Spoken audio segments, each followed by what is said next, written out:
Okay, good afternoon, everybody. Welcome to our SEMPQIC meeting. There are quite a few people still rolling in, as you say. I think most people are in Michigan or Southeast Michigan. Looks like we're going to have some rain. Rain is good, but the flooding and the impact on families and the energy, your house goes out. We did suffer that, out of power for over a day. So there really is a lot going on, and the weather. I personally think it has something to do with issues around climate change, things we refuse to do. But at any rate, we have quite a few issues to cover this afternoon. As you know, we only meet 4 times a year, so we really have to make our meetings meaningful and impactful. However, for this meeting, you'll be getting some of the usual information updates. But there's 2 major things going on. One is we'll be presenting our information from our communications strategy for a logo. Our newsletter is out, as well as our Facebook page. So we're really trying to carve out who we are, some branding, because we've done so much, made so much progress, and we really need to begin to get a handle on SEMPQIC as an organization, even though MPHI is the fiduciary. And I wanted to also clarify that. When we were with GDAC, we were not a GDAC program. We were SEMPQIC, housed within GDAC, and GDAC provided some valuable services for us. So now we are with MPHI as our fiduciary, but they also provide some very valuable services for us. And we think it's an excellent partnership to have MPHI in terms of their resources, their technical resources, as well as their influence around the state, particularly in areas of equity. So they're a great partner for us. But the message I'm trying to get out is that SEMPQIC is one of 10 regional perinatal quality initiatives in the state of Michigan. That's who we are. So I just wanted to make that clear.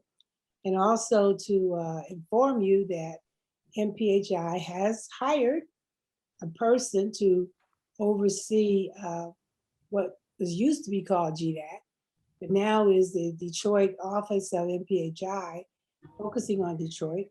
And they've hired a leader for that. Her name is Kyra Boggs. I think it's Ciera Boggs. So we are excited about Kyra coming on board. We welcome her. She won't be starting till mid-October, so she's not at this meeting. And we can call her Dr. Boggs. She has a PhD, even though not an MD, but very respectable, both masters as well as doctorates, and a lot of experience in Southeast Michigan, actually coming from Beaumont. So you'll be meeting her at a future date. But I really wanted to explain that concept of SEMPQIC. We are a separate organization in every way, except the fiduciary. So with that, taking a look at the agenda,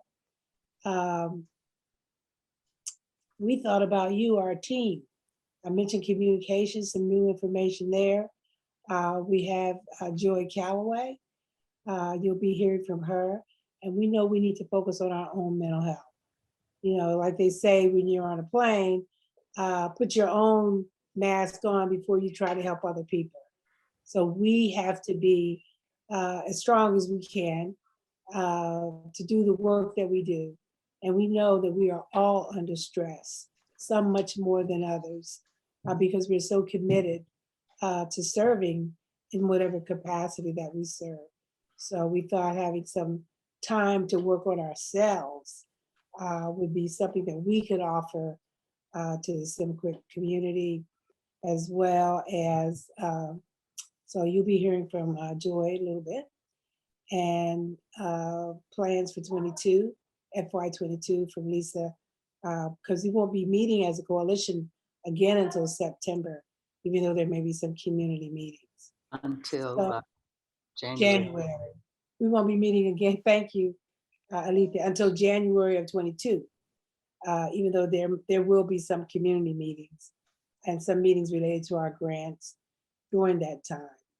But we are in very, what can I say, not chaotic, but very pressing times right now that we know we need to address as public health leaders. But again, you know, we have to think about our own mental health as we try, you know, to do the work that we do. So you want to put up the next slide, Devin? I just had to share this with you. This is why we do our work. This young physician, Dr. Randall Courtney Harris, at the age of 34, one of our physicians, as she was a physician within the DMC network, board certified. She had a heart attack during her pregnancy, and both her and the baby died. And when we talk about maternal mortality, and we talk about the disparity, and we look at the numbers, but when you look at Dr. Harris, Dr. Randall Harris, it really brings home to us why, this is why we do the work that we do, to prevent another Dr. Randall Courtney Harris. So I'm gonna ask for just, we can do it, Devin, just a moment of silence. Just a moment of silence to reflect right now.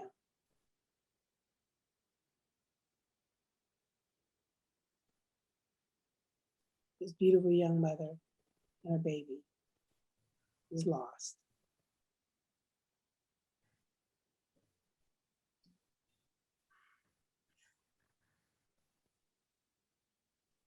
Okay, thank you, Devin. All right, why don't we move into the updates really on vaccinations from Dawn as relates to pregnant women and children. And we'll also hear from Iris Taylor. She's managing the Detroit vaccination program. And you know, Iris is one of our leaders of SEMPQIC. So Dawn. Thank you so much, Fern. Thank you. And thanks everyone. Next slide, please. So I wanted to share an update on the COVID-19 pregnancy and neonate surveillance project that we're doing at the state. As a reminder, we started participating in March of 2020 at the onset of the pandemic. And the data that I'm sharing is regarding pregnancies for the calendar year 2020. The purposes of this ongoing project in partnership with the CDC is to really delve into potential impacts that have happened as a result of COVID-19 for families that were pregnant during the pandemic and their babies. So we're looking at pregnancy outcomes such as infant mortality, preterm birth, maternal mortality, intensive care unit admissions, and then babies that had COVID-19 infections. Next slide, please. So in 2020, the total number of women that were confirmed diagnosed with COVID-19 while they were pregnant was 1,378. Of those pregnancies, we have outcomes documented for 1,247. Of the 1,247 pregnancy outcomes, there were a total of 1,273 live births. And I want to point out, because when I saw this, I reached out to our EPIs, why is the number of live births higher than the number of pregnancy outcomes? That's because many families were blessed with multiple babies at the time they delivered. Based on the data that we have, 65.1% of the women were white, 19.2% were Black, 55.8% were covered by Medicaid insurance, and 41.5% have private insurance. And out of all the moms in the study, that had 9.5 had less than a high school education.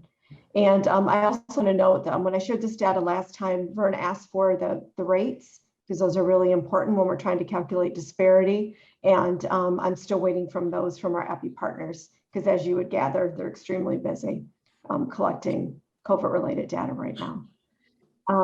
Additional information, the percent of moms who were symptomatic during pregnancy, and I think this is really important to mention, 79.3 of the moms had COVID symptoms. Of the babies that were born, 11.3% were born preterm. And then of the babies born, 9.5% were admitted to NICUs or neonatal intensive care units. This is really happy news. The percent of babies that were positive with COVID-19 tests among the moms that were documented COVID positive during pregnancy was less than 1%. So that's amazing.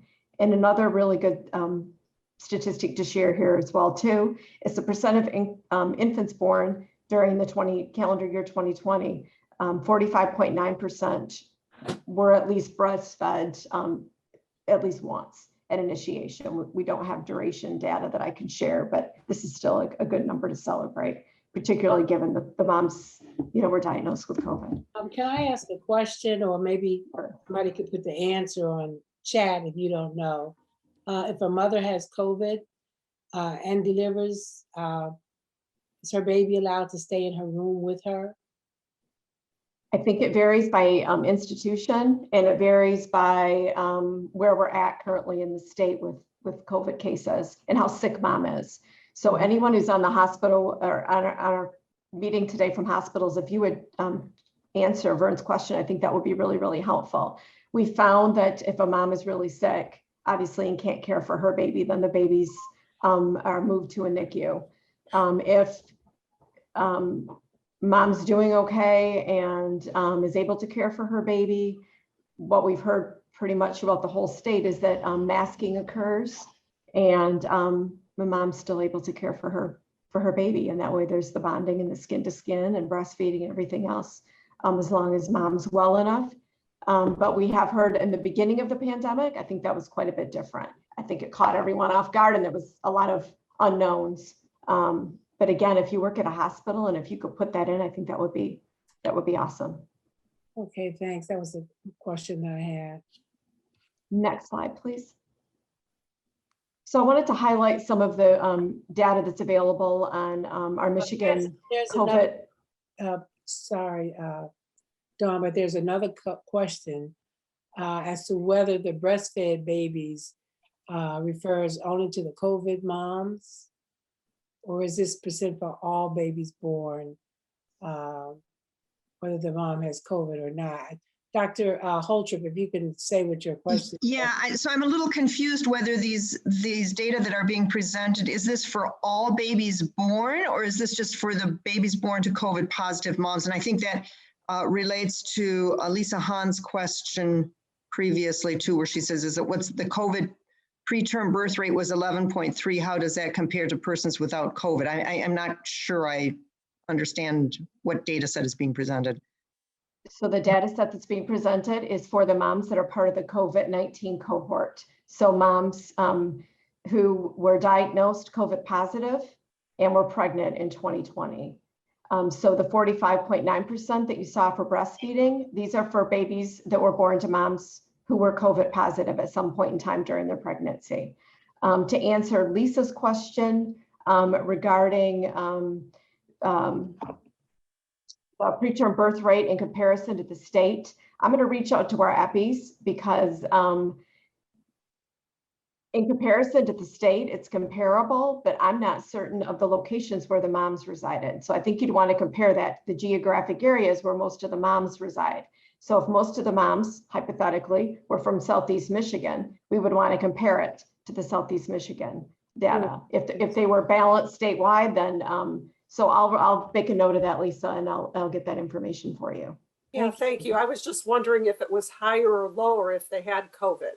So comparing that preterm birth rate for COVID positive moms, are we looking at it as being higher or lower than the normal population that doesn't have COVID?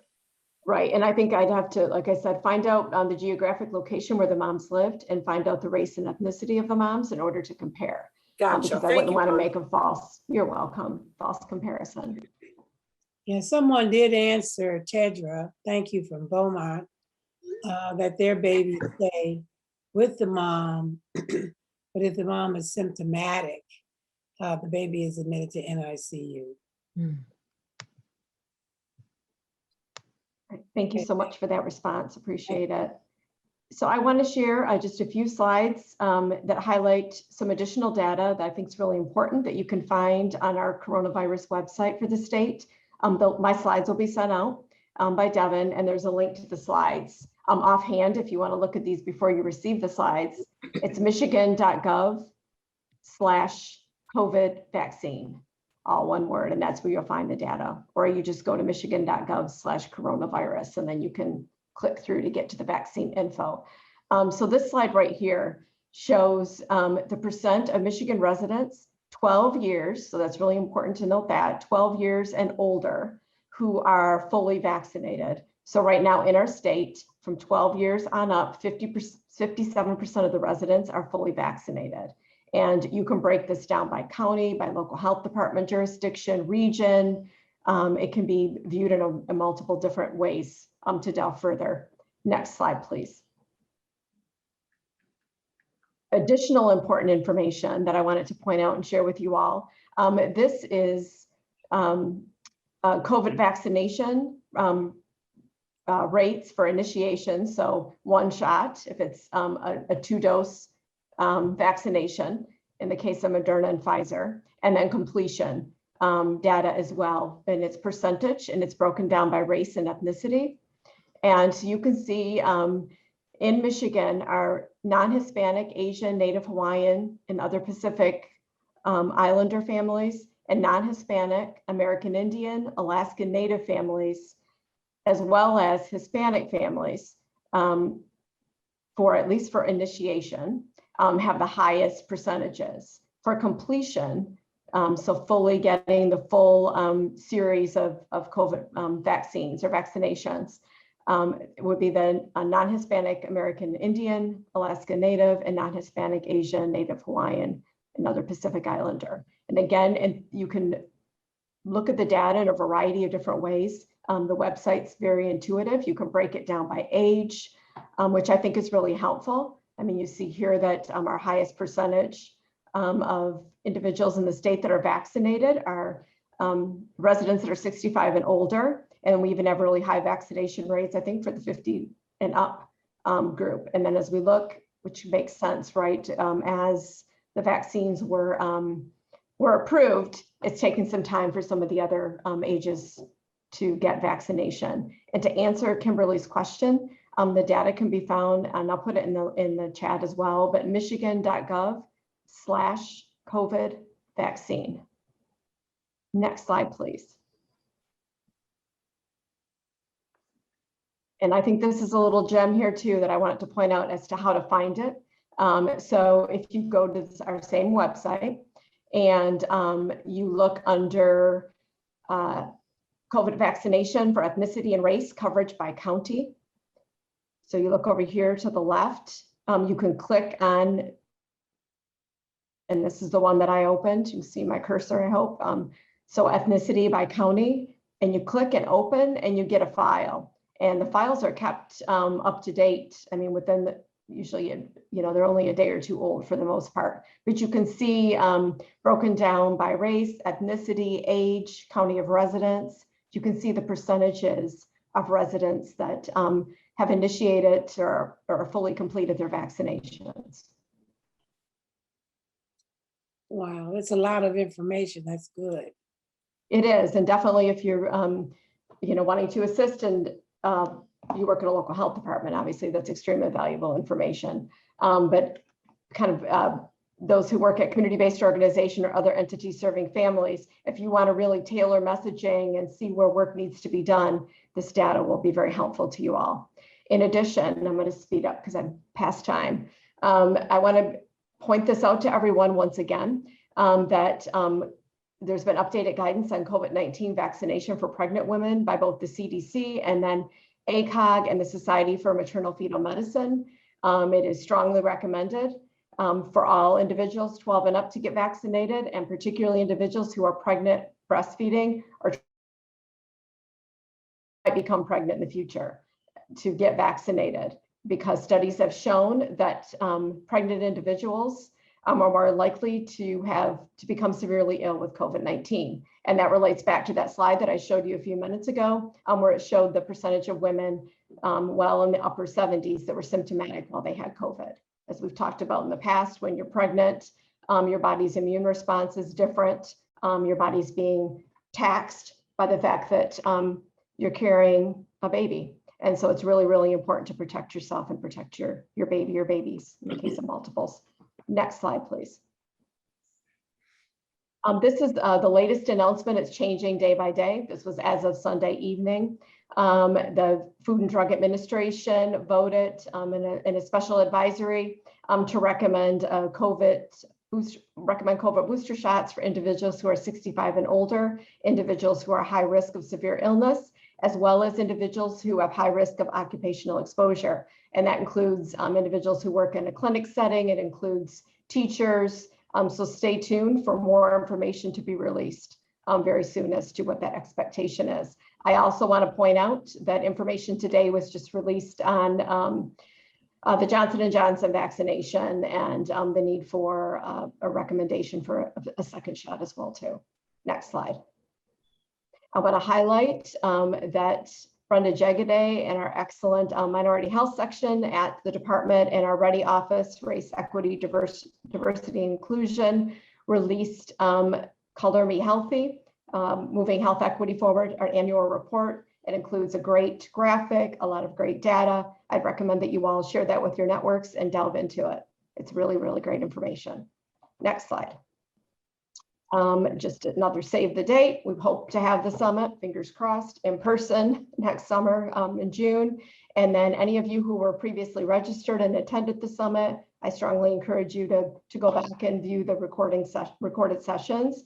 And quietly, I'll let you know that that would be a great opportunity to share some of those sessions if you work in a clinic setting at a health department. I know you're extremely busy in both those, but you could share them at team meetings and staff and with others who weren't registered, so that the knowledge is spread even further.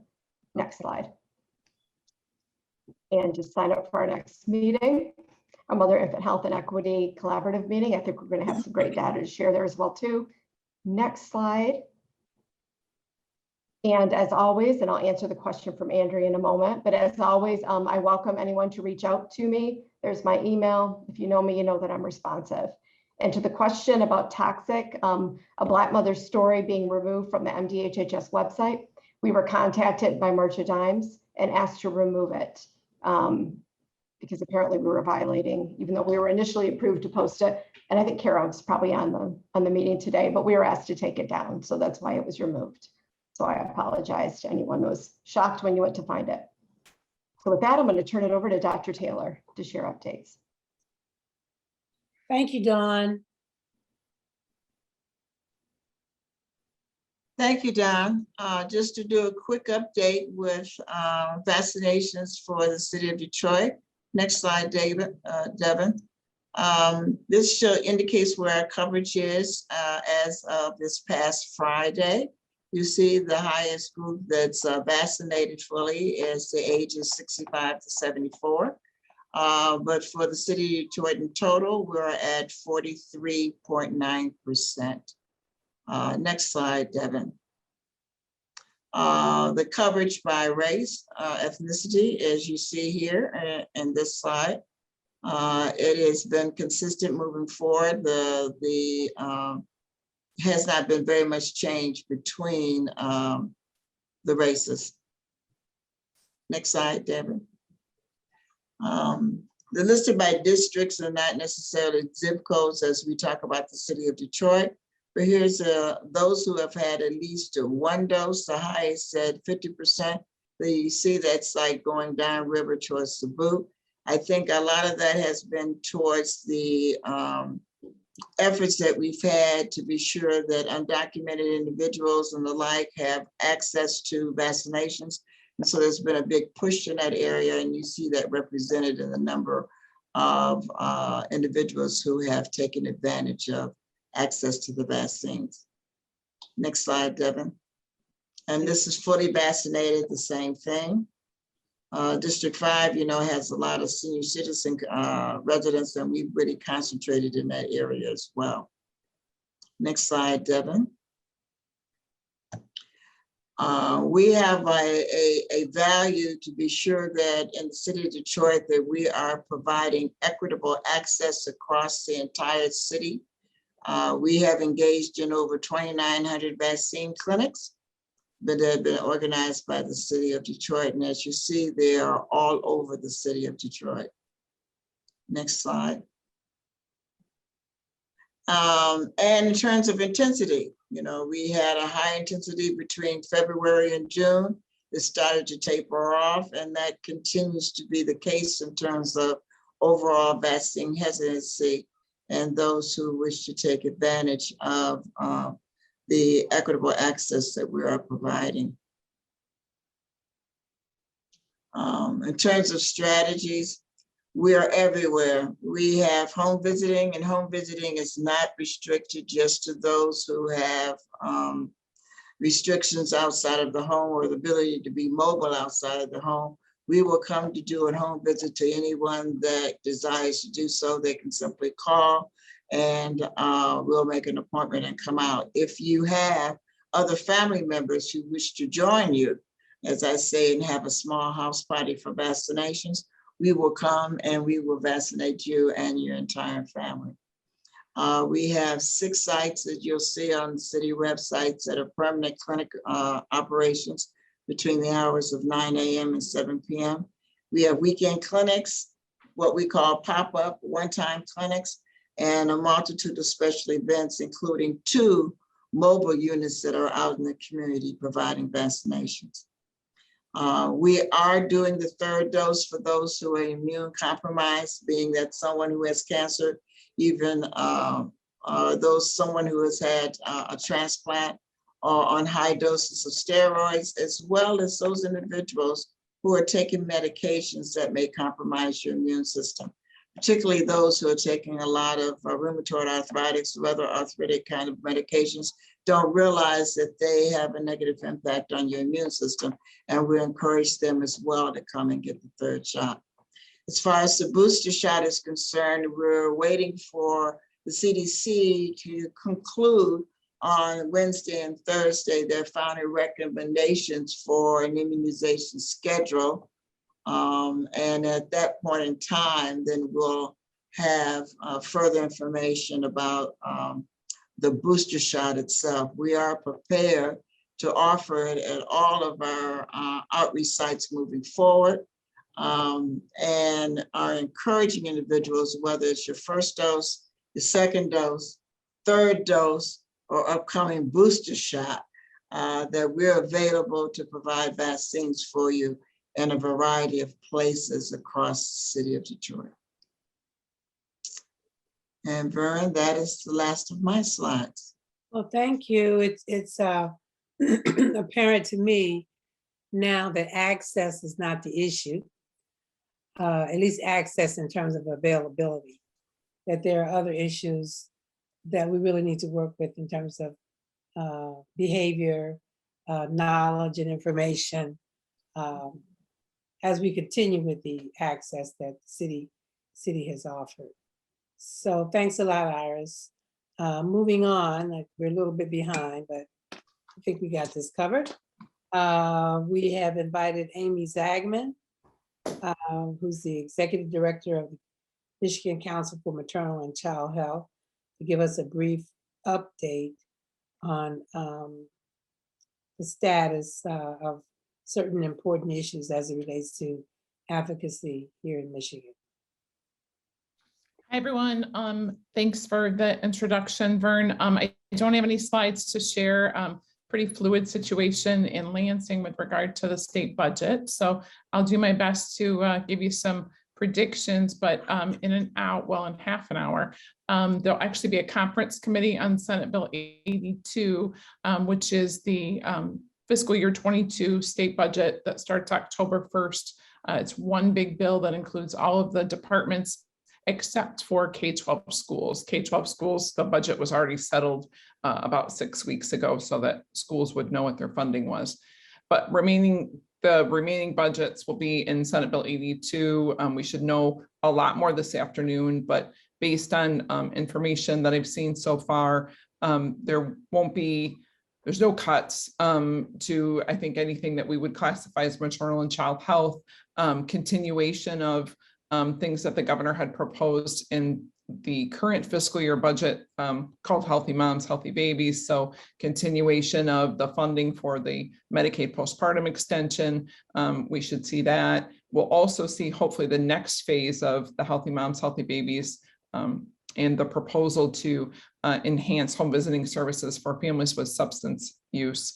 So $1.9 million in general fund will match up with federal funds under the Family First Prevention Services Act.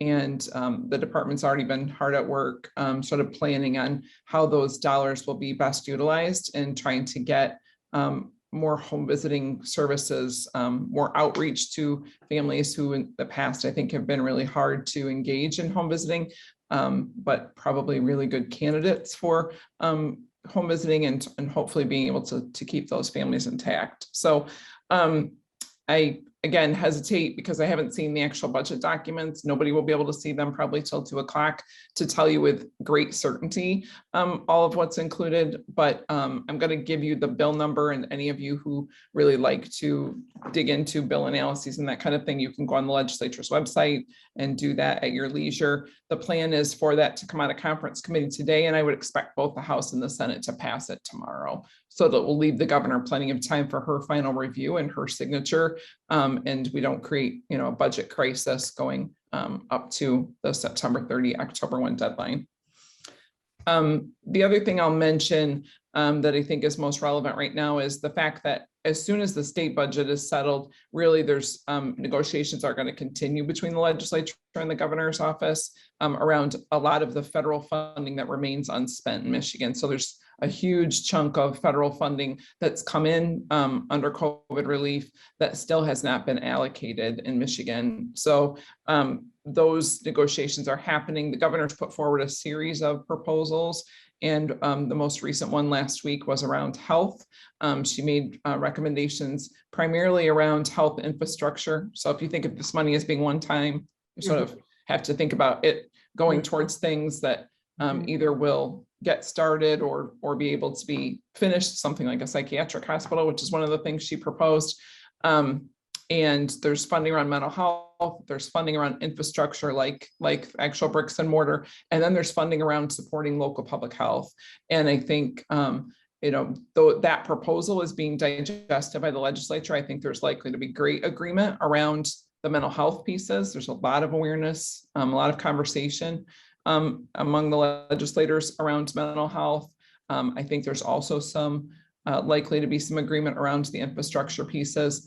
I think the local public health piece could be a little more dynamic. I think because, probably not a surprise to anyone on this call that some of the politics around masking, around mandates, around closures, those things have fallen now to local public health. And so that is really, I think, for many legislators, put those things into their view. And so I think Vern wants to talk to all of you. We talked earlier today, but I would echo that I really think that supporting local public health, whether it ends up being through the governor's proposal or supporting the governor's proposal or just talking about the importance of local public health is really important. I don't want to get you off track time-wise, so I'm going to stop. So I'm just going to answer. Someone asked in the chat about any movement on the Medicaid coverage for doulas, and I'll just tell you that I think my understanding is the Medical Services Administration through MDHHS is still sort of mulling over what they would put in a draft policy. There will be, the normal process for Medicaid policy is that the public would see a policy to reply to and comment on. I know they've done listening sessions. I know they've had some internal conversations with public health. I think I'll just say it's my own personal thought or the council's thought. We're very supportive of Medicaid coverage for doulas.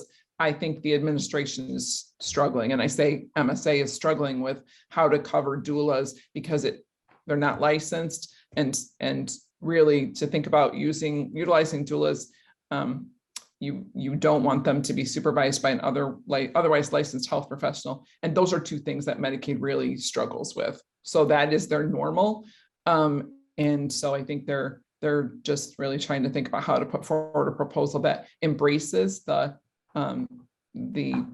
beauty and the intention of doulas, but also allows for Medicaid reimbursement. So I shouldn't speak for them, but that's my impression of where we're at as far as getting some movement forward on that.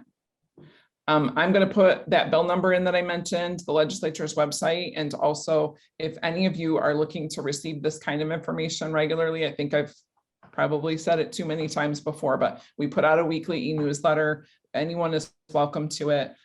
We like to spread the information far and wide, and so I encourage you to forward it as well to colleagues, because we're stronger if everyone who cares about maternal and child health, maternal and infant issues, has all the information that they need to do advocacy. So I'm going to put that in the chat right now, and I hope that was helpful as far as letting you all know where I feel like things are at. I should just say too, there's tons and tons of opportunities at the federal level right now.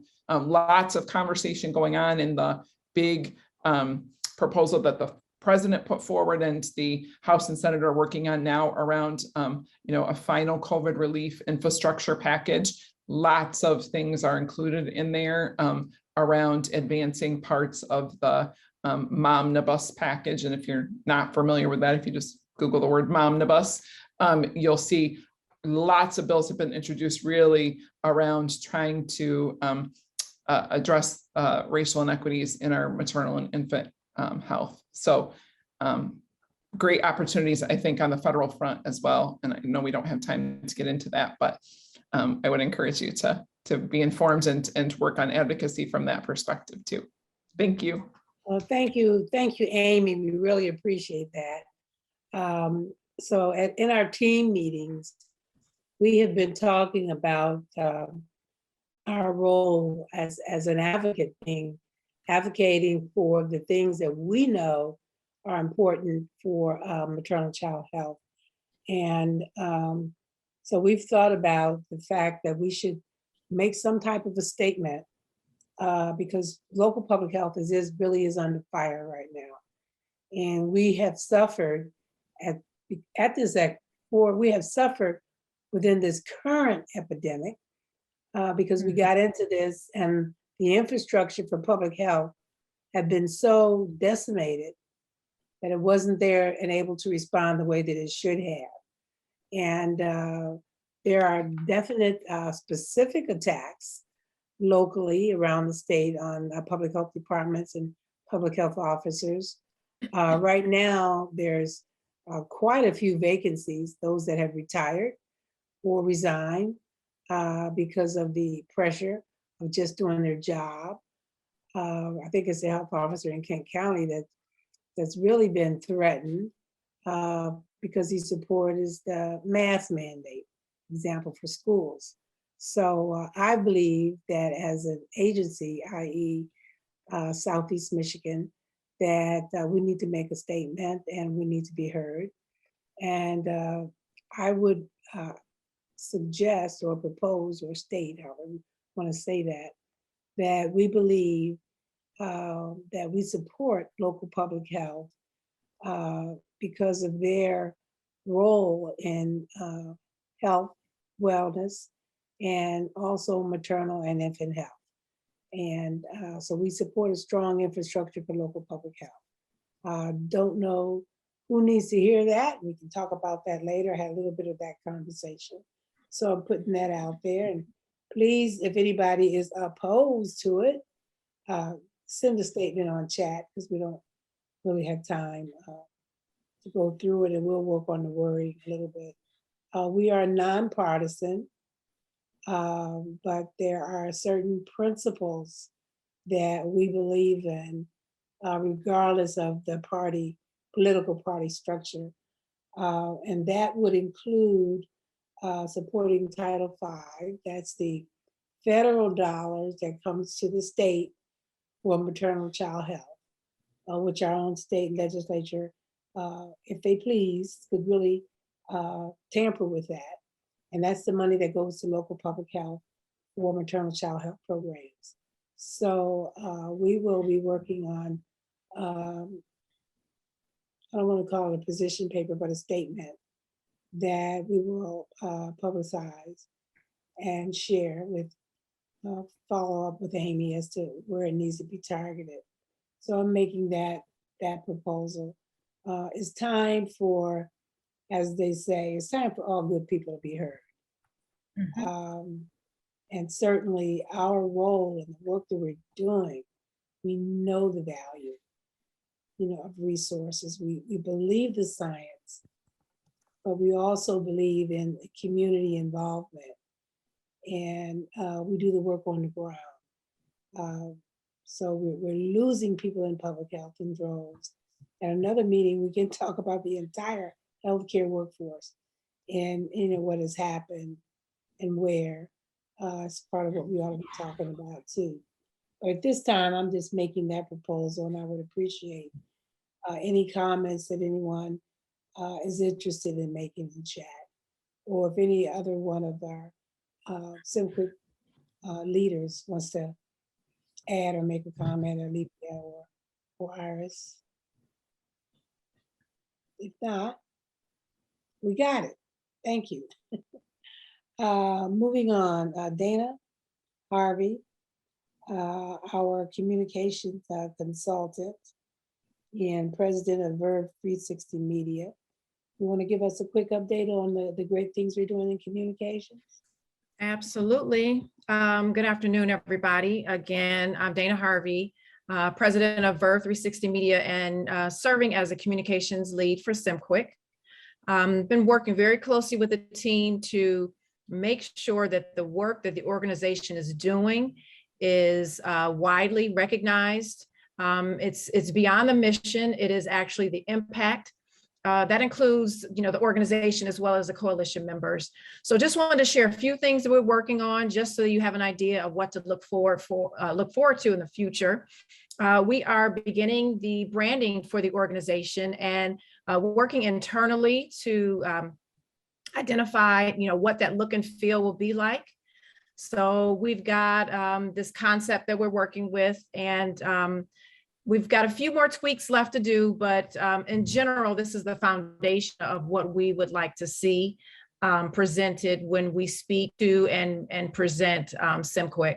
So you'll see a little bit more about that once it's finalized, but this is the beginning of the branding for the organization. Also wanted to share with you additional efforts that we're taking on. A newsletter. We had our very first newsletter back in August. I'm sure that you all received it. We put a lot of work into making sure that the key components of what we felt was important to introduce to both the coalition and those externally, if you happen to share. But essentially what we want you to know is that you'll be seeing on a regular, ideally monthly basis, what our program updates will be from our funding partners. The tools that we have, for example, this Toxic is a tool. We'll be widely sharing that. Organizational partners information, legislative updates such as what Amy just shared recently with us, op-eds, partner highlights. I want everybody to know that we are interested in hearing about what you're doing, and we would love to include you in our upcoming newsletter. So we will definitely be reaching out to our partners, our coalition members. We'll also be including industry and foundation articles, and of course, upcoming meetings and events. So we will make sure that you have the information that you can share with us what you're doing, because what you do is a part of what the mission that we are working on. And we also have to make sure that Facebook and any social media platforms are an important way to share that information as well. We just launched our Facebook page, so we will share that. I believe Devin could possibly, or I'll make sure that I get that to the chat. Please come to Facebook and like our page. We will also be including information that is important and pertinent for not only just the coalition members, but for our external audience to know. The work that SEMPQIC is doing, as you all know, is very important. And your participation is incredibly critical to the success of how impactful the work is seen. And we can share that information on Facebook. So please like us on Facebook. More information to come. I can, excuse me, be reached. And I'll put my email in the chat if you have any questions or concerns or ideas or thoughts or information to share. So I appreciate you all for hearing about our branding efforts. Thank you, Dana. And as I said when I started out, we really are going to emphasize our brand and begin to be heard as we learn, and we are definitely learning along the way. So please share your thoughts. If you got the newsletter, if you thought it was good, or if you have some suggestions, please let us know. As I said, we're just beginning and we are open. So to hear more, thanks a lot, Dana. So moving on. But we do want to hear about our plans for 22, and we may be a little bit behind, but I think we can wrap up close to 3. So that would be Lisa Braddix. That's gonna give us a quick overview of where we're heading for 22. Hey, well, thank you, Vern. And of course, you all put me after Joy. Like, how am I gonna, pique everyone's interest after such a great presentation and breakout session? But I will do my best to quickly move through this so that we can get you all the information that you need as close to 3 o'clock as possible. So plans for next fiscal year, which begins October 1st. We are going to be continuing our Tools for the Field webinars, and we had 2 this year. This is our first time hosting these, and just trying to provide additional resources and support for you all who are doing the work in the field, connecting you to various resources and things that you may not be familiar with that you can take back to your everyday practice. So we had one in February and in May, and we're continuing to brainstorm ideas and to use the information that you give us in the evaluations of these webinars to create new content for them. And right now we're considering doing something on how providers in particular can engage fathers and or supportive partners throughout the pregnancy, because this is something that is being expressed quite a bit, a need for in the perinatal continuum of care. So if you want to move to the next slide, please.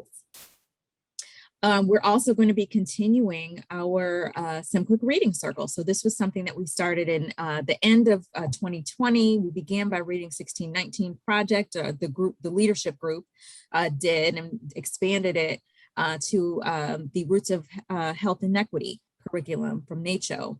And we started meeting monthly, reading specific units from that curriculum and had discussion. And the entire purpose of the reading circle is for us to really kind of level set and make sure that everyone really is understanding the meaning behind health equity when we use that term, the origins of health disparities and all those things that play into the things that we're trying to do here, and to take those things back to your respective roles in your organizations. So if you're interested in being part of the reading circle, we have not selected a next book or a next curriculum to follow, but if you're interested, please contact Devin at the email address that's included on the slide.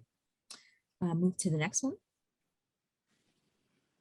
Our Healthy Baby at Home initiative, we are looking forward to expanding it to additional sites, prenatal care sites, as well as including other NICUs and special care nurseries in the referral processes. Just to refresh everyone's memory, this is our model for increasing the number of families that enroll in home visiting programs. And it includes on-site registration or on-site opportunities for engagement and sign up for home visiting. We're looking forward to expanding to places like Oakland and Macomb counties, as well as different home visiting models like nurse family partnership and others that do not require Medicaid enrollment. So look forward to that. And eventually we want to get to the point where we're creating an implementation guidebook. Okay, so next we are, of course, you heard about our communications and marketing. You heard from Dana, who is our outstanding dynamic communications consultant from Verve 360. Of course, you're going to be able to see the updated logo once we get that completed. You saw the newsletter and you were introduced to the Facebook page. So I encourage you again, please go ahead and like it. And our intention is, of course, to get SEMPQIC out into the community and into the minds and hearts of people who are working on maternal and infant health so that they're aware and connected, and to just ramp up current offerings of information to you all as well. Keep going, next slide. Community engagement is another area that we are looking to ramp up. So we are just very grateful to have you all as part of SEMPQIC, and you consistently engaged, coming to our coalition meetings. You all represent a number of different facets of maternal and infant health, but we're wanting to, of course, make sure that you all have the voice of community members. And so we've started by engaging community groups, including Zeta Phi Beta sorority, who has a national initiative called the Stork's Nest that provides a lot of resources and education to pregnant women in respective communities across the country. So we've had meetings with Zeta Phi Beta. We've had meetings with Institute for Population Health and Focus Hope, their fatherhood groups. So looking to get feedback from fathers and even important male role models who support the women that they are close to during and after pregnancy. We've also engaged with parent liaison groups. And so our point in doing this is to create a feedback loop. So regularly we're going to have portions of the agenda where you're hearing what's going on real time from community members that we are giving to you so you have an understanding. And I think that the presentation from Joy is right on time. We had a meeting with Great Start Wayne, and some of the feedback from some of the participants was that they can sense that the staff in some of these clinical settings are stressed out because perhaps it's understaffed. They're stretched too thin. They're having COVID fatigue, and it really has an effect on them going in for their visits for prenatal care or during the labor and delivery processes. So these types of real-time things are important for you all to know and to go forward and take that back to your organizations. Please, we want to be connected to community groups if you have connections to them so that we can have some engagement with them, or if you want to give us feedback from them, please do so. And you can contact Devin with those connections via email. Next slide. Health equity training. So you all should have received an invitation to participate in our upcoming health equity training entitled Introduction to Implicit Bias in Maternal and Infant Health. It's scheduled for September 29th. You can register if you haven't yet done so using the link that Devin just dropped in the chat. We're intending to continue to have additional health equity training opportunities. And if there are specific topics that you're interested in learning about, please let us know so that we can work with our consultant to set those up. Next, please. So you heard about our Kellogg Foundation funded initiative called the Detroit Health Equity Education Resource. We are so close to launching this. And this is, of course, going to be an online platform where there's going to be resources, health equity specific resources, and the opportunity for best practice exchange amongst those who use the materials.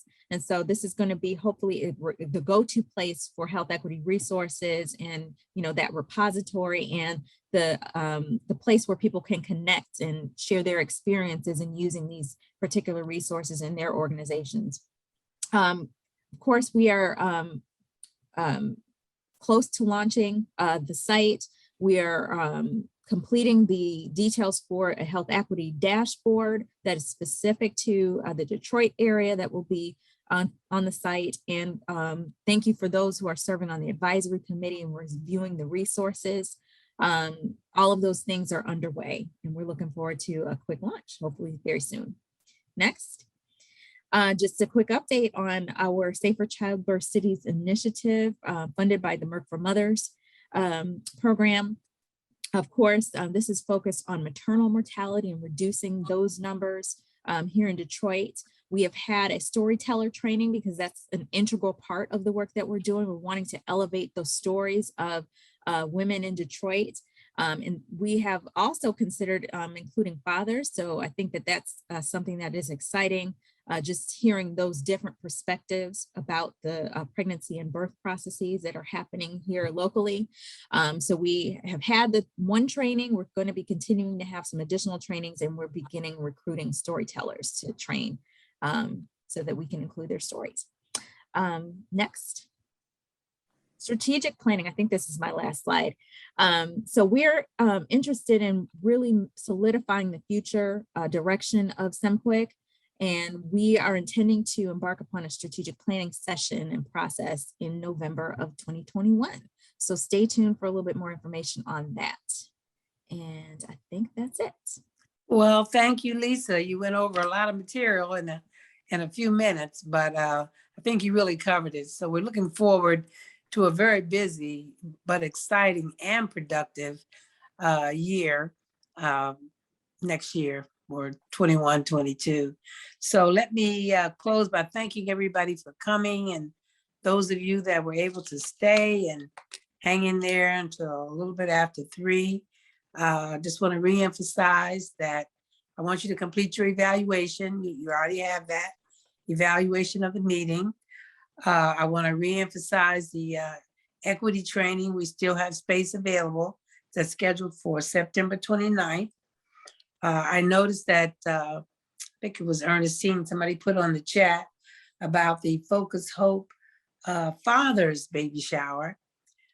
So if you could send us more information and you want us to get that out, I think we can do that for you for Focus Hope. And at the bottom of the agenda, there's all the upcoming meetings that are scheduled for 22. So please put those on your calendar so that you'll have them and try to hold them for those dates. So again, thank you all for coming. We appreciate you. And I'm glad to hear or see from the chats that you appreciated the session with Joy for your own mental health. So thank you very much and farewell. Please, team members, all, if you could stay on for a few minutes. So thank you. Enjoy the rest of your day.